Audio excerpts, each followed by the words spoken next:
Андрей умоляюще посмотрел на жену. Его достал неприятный скрип от салфетки, которой жена неистово натирала на полированную до блеска столешницу.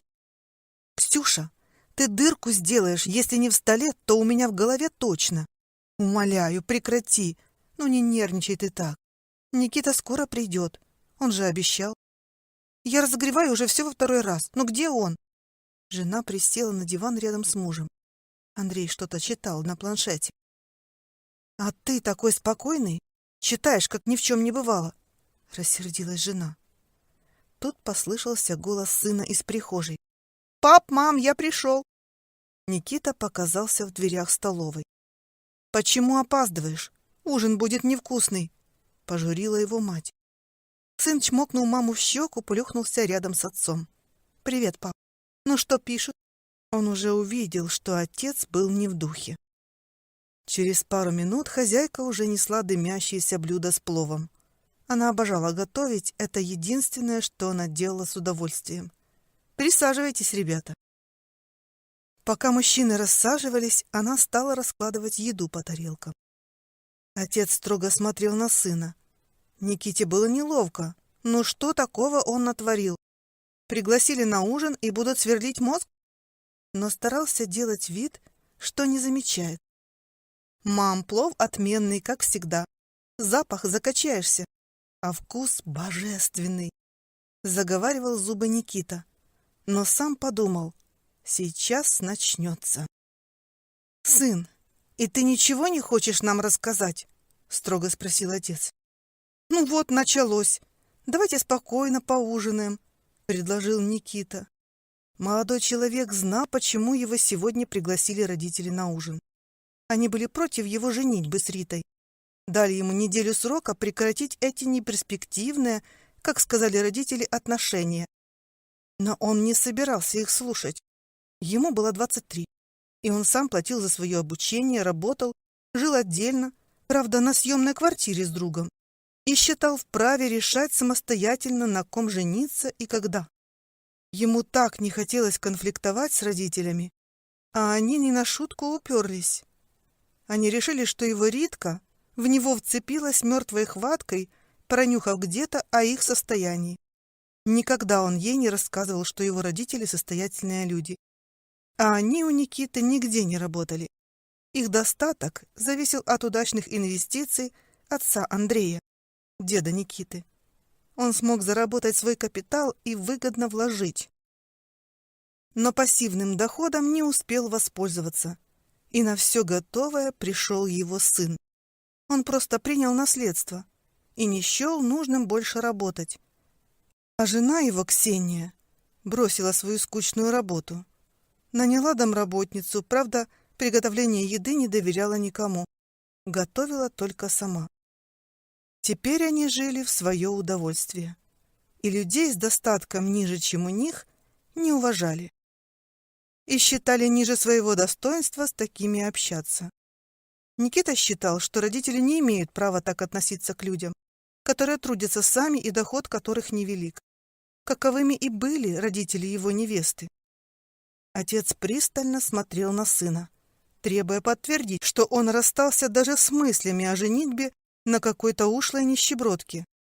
«Мы не позволим вам пожениться, выбирай, или мы, или она». Но Никита был непреклонен. Он любит Риту, и выбор очевиден. Они рискуют потерять не только единственного сына, но и внуков, которые обязательно появятся. Никто не собирается вас разорить. Они очень хорошие люди. Им все равно будет, какой у вас достаток, когда они узнают о ваших деньгах. И невестка у вас будет замечательная. Они очень бескорыстные люди. В отличие от вас, они не интересовались моим наследством. Спросили только, работаю ли я, чтобы удостовериться, что я не бездельник. Уверяю вас, они хорошие люди. Кстати, они зовут вас к себе на следующее воскресенье в гости, познакомиться.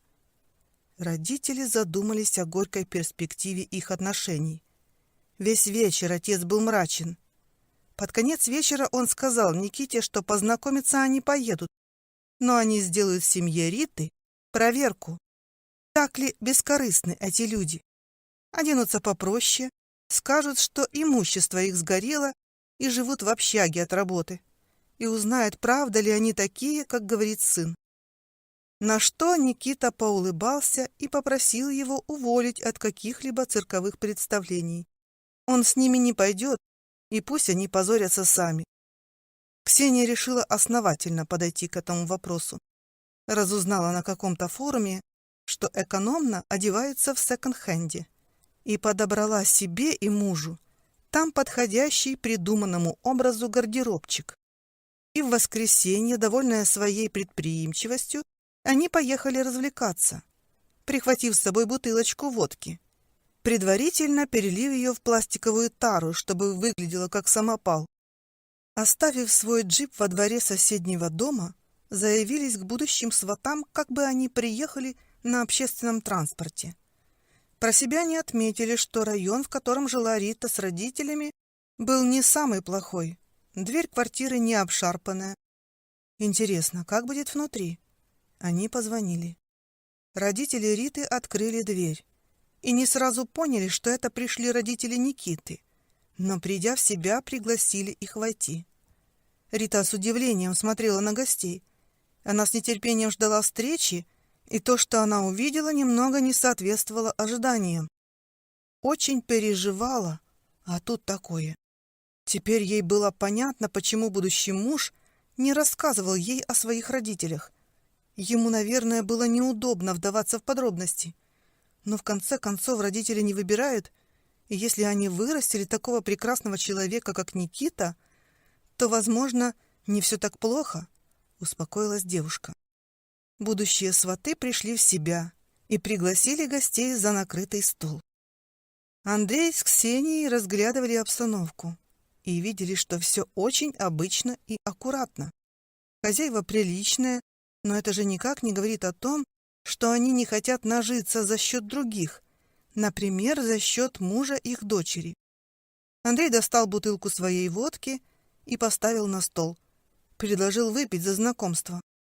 Родители невесты подумали, что это какая-то бодяга, и предложили лучше выпить вина. Андрей решил рассказать свою историю. О пожаре, о том, как они потеряли все имущество. Друзья отвернулись. Работают теперь дворниками ради бесплатного жилья. Ну, пьет иногда. Но как теперь без этого? Горе-то какое. Все же потеряли. Мама Риты так распереживалась и предложила выбрать у них одежду.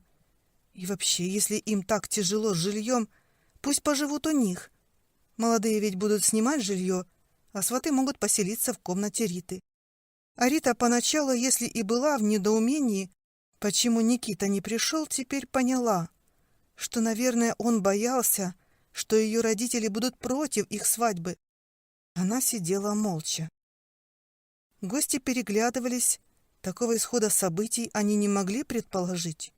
Они-то рассчитывали, что прижмут халявщика к стенке, выведут их на чистую воду, докажут сыну, что они были правы. А теперь-то что делать? «Поживете у нас, потом решим, что с жильем делать», — рассуждал отец Риты. «Найдем вам работу получше для начала. Кто вы по специальности?» «Андрей, а вам мы поможем избавиться от алкогольной зависимости. Пока все не зашло далеко, нужно вас подлечить. У нас есть очень хороший друг-доктор. Он поможет». Андрей чуть не поперхнулся. Жена его засмеялась, толкая в бок мужа. Они не выдержали больше и признались, что это была шутка. И дом у них не сгорел, они решили разыграть всех. Что живут они в достатке, и молодым будет где жить. Снимать ничего не нужно. Все посмеялись над этой шуткой, но семья невесты тут пришла в замешательство. Мол, не нужно детей отправлять на все готовое, что они сами всего должны добиться. Пусть молодые сами научатся принимать решения, чувствовать за них ответственность. Так они станут самостоятельными. Родители Никиты так хотели утереть нос сватам, а теперь сидели пристыженные. Но по сути все верно. Дать все детям на блюдечке — это баловать их, обрубить им крылья. А жизнь многогранная, сегодня все, а завтра ничего. На ноги вставать лучше самим. Это и интересно, и правильно. Родители Никиты были озадачены. Пришли, чтобы невестке ничего не досталось, а теперь сами все хотели им предложить. А те от всего отказываются. Весь оставшийся вечер они провели, дружно обсуждая предстоящую свадьбу. И жалели, что Никиты с ними сейчас нет рядом. А Никита ждал их дома. Он поинтересовался, считать ли ему теперь себя сиротой. Отец подошел к сыну и обнял его. Сказал, что тот сделал прекрасный выбор. И девушка, и ее семья очень хорошие люди оказались, как он и говорил. «Прости, сын, что мы ошибались. Они и нас научили, какими нужно быть.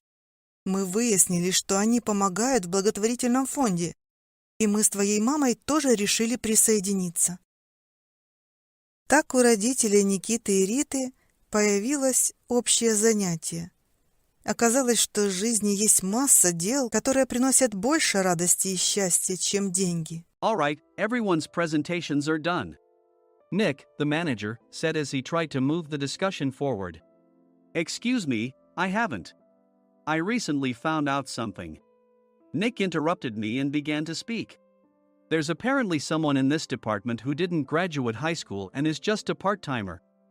Meetings should be for employees only. Absolutely right. His lackey, Mike, of course, agreed with Nick. I'm leaving. After leaving the meeting room, I started to shut down my computer. I noticed that an email had arrived, not in my personal inbox, but in the company's shared email. Thinking, there's no point in speaking up, no one will listen, I went home quietly. The next day, I heard a commotion from Nick's desk. He was staring at his computer screen, his face pale. Nick? Is something wrong? Mike looked at the screen with him. And he turned even paler than Nick. Why is he so angry? Knowing the reason for Mike's distress, I thought to myself, serves them right. My name is Adam. My mother passed away when I was in the 9th grade, and I was raised by my father. Well, you could hardly call it being raised. After my mother passed, my father changed. He drowned his sorrows in alcohol, and though he still went to work, he squandered our living expenses on horse racing. Because of that, I had to start working part-time as soon as I entered high school. Every month, I went to the convenience store with bills in hand that couldn't be auto-deducted from my father's account. Even though I endured it because I didn't want to be alone, I reached my limit in my second year of high school and dropped out. I found a live-in job at a distant inn. Thank you for everything. The day I left home, my father, still staring at the TV, spoke. Take care. That was our last conversation. Back then, 18 wasn't the age of majority, so I needed my father's permission to work, and I couldn't hide my place of employment. Yet, my father never visited me even once. I kept working just to survive, and before I knew it, I was 42. Years of hard work paid off, and I was transferred to the headquarters. I was thrilled to be recognized by the company, as I thought I'd be working in the field until retirement due to my lack of formal education. Listen up. Our work can change the future of our employees. Don't drag us down. On my first day after the transfer, Nick, dressed in an expensive suit, spoke sternly. There was a reason for this. Our inn was located in a prominent tourist destination, known so well that everyone in the state could sing its commercial jingle. At its peak, we had 5 locations within the state. But that was long ago. Due to financial difficulties and aging facilities, only the place where I had worked for many years and the original establishment remained. I was prepared to lose my job anytime, but now there was a glimmer of hope. With the rise of social media, the tourist area where the inn was located started gaining attention again. Depending on how hard the sales department, where I was transferred, worked. We could either thrive or be forced to give up this prime location to the new hotel chains continuously popping up. For Nick, who had switched careers from another industry to strengthen our sales, this was a battle he couldn't afford to lose. I understood why he had to be strict. I will do my best. Nick sneered at my enthusiastic declaration. Did you not hear what I said? I'm sorry.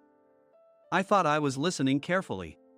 Out of habit from years of customer service, I apologized reflexively, though I had no idea what had offended him. Someone was watching me with a smirk. In this department, there are those who are expected to excel and those who have been shoved here because they have nowhere else to go. You are the latter. It was Mike, the section chief. He's 7 years younger, at 35. But he was called to headquarters much earlier than I was and had been moving around within the headquarters ever since. I'm not jealous, but I can't accept that he's my boss. Graduating from a prestigious university, he has an unusually high pride and caused many problems as a newbie, making things very difficult for me when I was the front desk leader. When I found out Mike was transferred to the sales department a month before me, I was disheartened. Mike is right. With just a middle school diploma, there's not much you can do. Don't even think about achieving results. As if I didn't exist, Nick remarked, "I'm thirsty." Mike eagerly ran to the coffee maker. It seems Mike is Nick's lackey. I regretted being happy about my transfer to headquarters, wishing I had stayed on site forever. Send a direct mail to every company on this list by the end of the day. Nick only assigned me tasks that even a new graduate could handle. What? There are over 1,000 companies. You want me to send to all of them by today? Yes, if you and your fellow misfits split the work, even those with nowhere else to go should finish by today. I glanced at the employees typing away expressionlessly. They were worn out from customer service, only thinking about leaving on time, or were women reassigned after having children, with zero motivation for work. Even Sam, a new graduate from the same university as Mike, who was supposed to be among the expected achievers, had no enthusiasm for the job, having joined the company wanting to do customer service.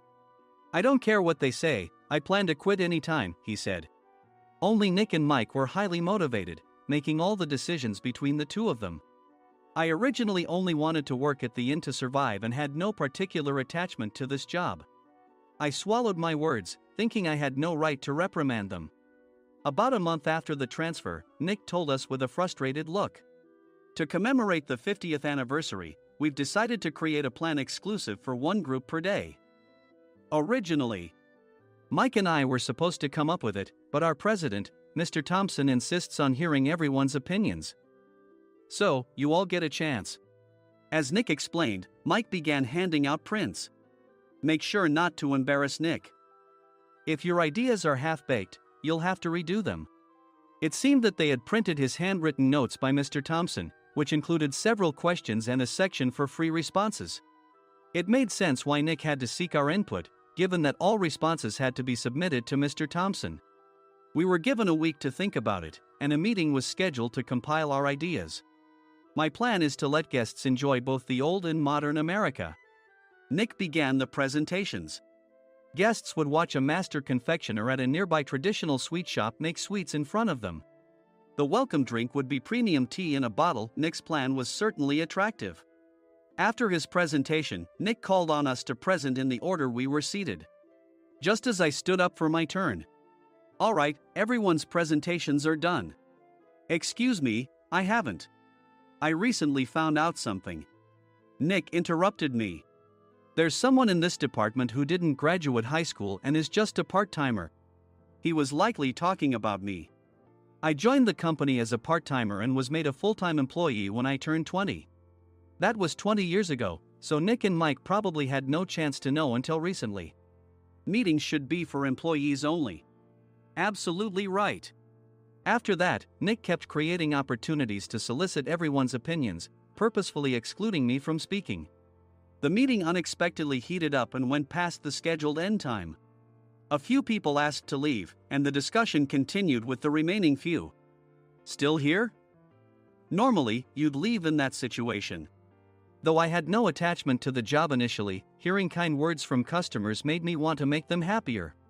For someone like me, with nowhere to go, the inn was my home and customer service was my life. I felt pathetic about my current self. "I'm leaving." I left the conference room and started shutting down my computer. I noticed an email had arrived, not in my personal inbox, but in the company's shared email.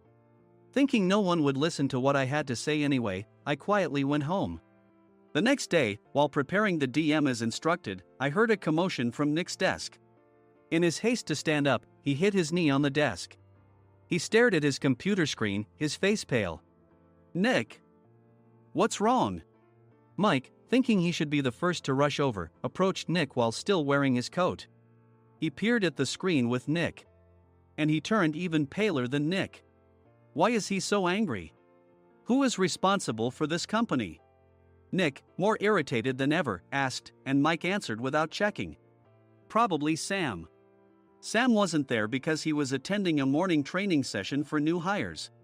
Nick gave up on getting angry and returned his gaze to the screen. They were looking at an email that arrived right after the end of the working day yesterday. Apparently, no one, including me, had checked it before leaving. The email was from a large company that used us for their annual employee trips. The president and executives of that company also frequently used our services personally. President of the company, Mr. Mason himself, had declared that neither he nor his company would ever use our services again. Well, some companies cancel their employee trips or stop using our services due to financial struggles. Let's just move on. Mike kept wiping the sweat from his forehead with a handkerchief. Knowing why Mike was so agitated, I quietly watched their interaction. Do you know how much revenue we get from that company? We can find other guests to fill the rooms, but we'll lose the banquet costs, gift shop revenue, rental car fees, and more. Moreover, the gifts were supposed to be prepared by the traditional confectionery shop involved in Nick's proposed plan. If it's known that we incurred such a huge loss at this critical time, Nick's position in the company would be jeopardized. Nick took a deep breath, seemingly trying to calm himself. All right, Mike. Go to New York right now and apologize to Mr. Mason. What? You're coming with me, right? I have urgent work to do. I trust you, which is why I'm entrusting this to you. Please. Mike, believing Nick's sincerity, agreed with a determined look on his face, saying, yes. That's Nick for you. Even if Mike went to apologize, Nick would shift all the blame onto him if the client didn't change their mind. Well, it was Mike's fault to begin with, so it served him right. About 3 hours later, Sam answered a call from somewhere and repeatedly apologized, saying, I'm very sorry. Everyone watched to see what was happening. After ending the call, he informed Nick with a weary tone. When Mike arrived at the client's company, he only made things worse, further infuriating Mr. Mason. He was demanding, get his boss here immediately. It was no wonder Sam was exhausted, dealing with such a call right after returning from training. What is that idiot doing? All right, Adam, you're coming with me. If sacrificing Mike didn't work, then I must be next. Normally, I'd want to refuse at all costs, but I saw an opportunity in this situation. If I can be of assistance, I'd be happy to join you. I obediently followed Nick, and we flew to New York. When we introduced ourselves at the reception, it became clear how serious the situation was. As the receptionist personally escorted us to the president's office. Angry voices leaked through the door, making both Nick and me uneasy. Excuse me. I'm Nick, the supervisor. I understand my subordinate has caused you trouble, and I deeply apologize. Nick, with his experience in the corporate world, knew enough to offer an apology before excuses. However, his customer service skills left much to be desired. I sighed as I saw Mike trembling like a small dog in the corner of the room. What kind of training are you giving your subordinates? Mr. Mason glared at Nick with a red face. The intensity of his gaze made even Nick take a step back. Regrettably, I joined this company only 2 years ago and was unaware of Mike's issues. I should have identified his shortcomings sooner. Indeed. I should have realized sooner. No sensible person would come to apologize and then give a lengthy presentation on the drawbacks of not using their in. Nick froze, his mouth slightly open. Suspecting the worst, I picked up the documents that had fallen to the floor. It seemed Mike hastily prepared these documents on the plane, listing the disadvantages. Disadvantage 1: if you change the venue for the company trip, employees might suspect it's for cost-cutting reasons, leading to a negative impression. Reading it aloud half-jokingly, Nick snatched the papers from my hand and checked the contents with a furious expression. Among the stack of documents was a receipt from a nearby convenience store's copy machine. I felt a pang of dread, hoping he hadn't shown the receipt as well. What do you think he said when I asked what kind of nerve he had to do this? I'm very sorry. Faced with the dire situation, Nick must have thought there was nothing left to do but apologize. In a voice smaller than I'd ever heard from him, he uttered words of apology. He said, "I'm a Harvard graduate. I don't believe I said anything wrong." "Mike! What have you done?" Forgetting his plan to pin the blame on Mike, Nick yelled loudly, even in front of Mr. Mason. "I didn't do anything wrong." "You're still saying that? Look at him." Mike pointed at me with a shaking hand. "I was assigned to headquarters in my 20s and now I'm a section chief. This guy only made it to headquarters at 42. Everything I've done proves I was right. So why are we losing the contract?" Having said his piece, Mike collapsed to the floor. "Of course. You were sent there because you had nowhere else to go." Mike never expected to hear such words from someone he looked down upon. He lunged at me, and Nick hurriedly stepped in to stop him. "Mr. Thompson told me Mike is a quick thinker, and to take good care of him." There's no way he was pushed aside. "Don't make things worse here. He didn't say quick thinker, he said only quick-witted, didn't he?" I don't remember that part." I recalled the many troubles Mike caused when he was a newbie. When Mike was on the front line, his pride was so high that he never apologized to customers. Customer service, especially in our job, doesn't work alone. It brings both good and bad situations. If the front staff or housekeepers made mistakes, or the cleaning company didn't properly clean a room, one had to apologize to the customers regardless of personal fault. Mike, in such situations, would never apologize, insisting he wasn't at fault.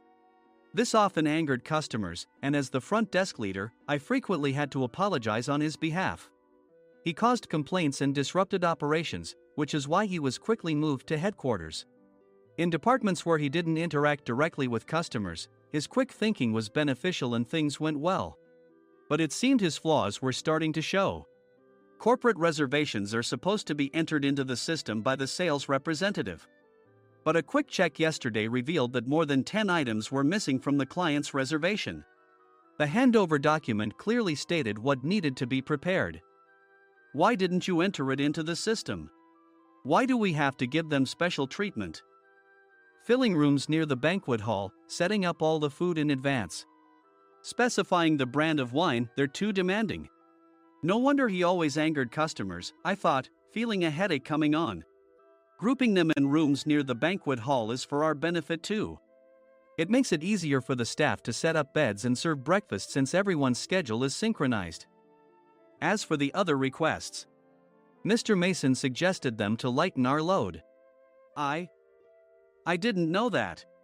Nick finally seemed to realize that Mike was the one who had angered the client. What did you say to them? I just told them we wouldn't give them special treatment anymore.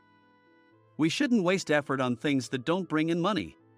I was utterly exasperated at his lack of understanding of customer service. Of course, we shouldn't comply with unreasonable demands.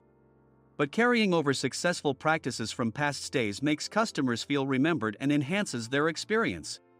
Good memories encourage repeat visits. That's part of our job. I looked down at Mike, who was sitting on the floor. In our job, nothing is a waste. Mr. Thompson likely moved you to the sales department, hoping you'd finally understand this. How do you think he feels now that you failed to meet his expectations? Mike, tears in his eyes, fled the president's office. I was amazed he still hadn't apologized. You have it tough, Adam. It's okay, we're all employees of the same company. I deeply apologize for this disrespectful incident. Especially after all the care you've shown us. If it weren't for you, Adam, I really would have stopped staying here. When I heard you were moving to the sales department, I was willing to reconsider if you handled it. Seeing us talk so amicably, Nick's face contorted. Do you two know each other? Adam's service is excellent. I always requested him specifically. Normally, we don't accept specific staff requests, but we made an exception for Mr. Mason, adjusting my shifts accordingly. He had personally stayed at our hotel just before my transfer, and during casual conversation, I mentioned, I'm moving to the sales department soon. If I hadn't told him then, things could have been much worse. Please continue to take care of us. I look forward to it. On the return flight, Nick awkwardly offered me a can of beer. It's still working hours. Of course, I had no intention of forgiving him for a single beer. Nick might try to pin everything on Mike and avoid any consequences. While pondering this, a startling fact came to light. Nick, the tea bottles for the plan have arrived. I handed Nick a bottle labeled with our inn's name. They look good. What are you talking about? These are plastic bottles. I had assumed we would use the trendy, high-end bottling tea. But what arrived were ordinary plastic bottles of tea with customized labels. The only unique aspect was the label, which had the inn's name, making it look customized. Upon further investigation, I discovered that a substantial amount of money was set to be paid to the tea company. It was priced like bottling tea. Does this plastic bottle really cost $100 each? The tea inside is specially blended for us. The extra cost is for that. Wouldn't it be better to use another tea company? Or is there a specific reason we must use this one? As Nick continued to make excuses, I showed him a printed email. I informed the tea company's president, Mr. Mitchell, that we discovered irregular payments and he confessed. He said you two were high school classmates and planned to split the extra money. That idiot. Why did he confess? That's not important. You should worry about yourself, this could turn into a police matter. Opening the bottle cap, I suggested. How about calming down with this tea? It supposedly has a relaxing effect. Nick drank the tea frantically. In the following days, decisions were made about their fates. Mike was reassigned to the General Affairs Department, with no chance of transfer or promotion, as per Mr. Thompson's orders. As for Nick, since the payment to the tea company hadn't yet been made, he narrowly avoided legal trouble. Instead, he was encouraged to leave the company, and to avoid further complications, Nick submitted his resignation. Rumor has it that connections between HR departments have made it difficult for him to find new employment. Even though it was good to have those two gone, something unexpected happened in the sales department. Everyone became motivated and united in refining the 50th anniversary plan. In the end, my plan was adopted. We collaborated with the Tourist Information Center to provide personalized guides. The plan, tailored to the number of guests, was truly special for the 50th anniversary. Hey, is Adam's family coming to stay? I immediately booked that special plan for my family. Sam noticed it on the reservation list and quickly picked up on it. Yes, I'm inviting my father. That's great. I might invite my parents too. I lacked the courage to face my father just as Adam. But here, with the confidence Mr. Mason praised, I felt ready. The 50th anniversary plan was a perfect opportunity to reconnect with my father. I hoped to bring back the days when we could laugh together as we once did.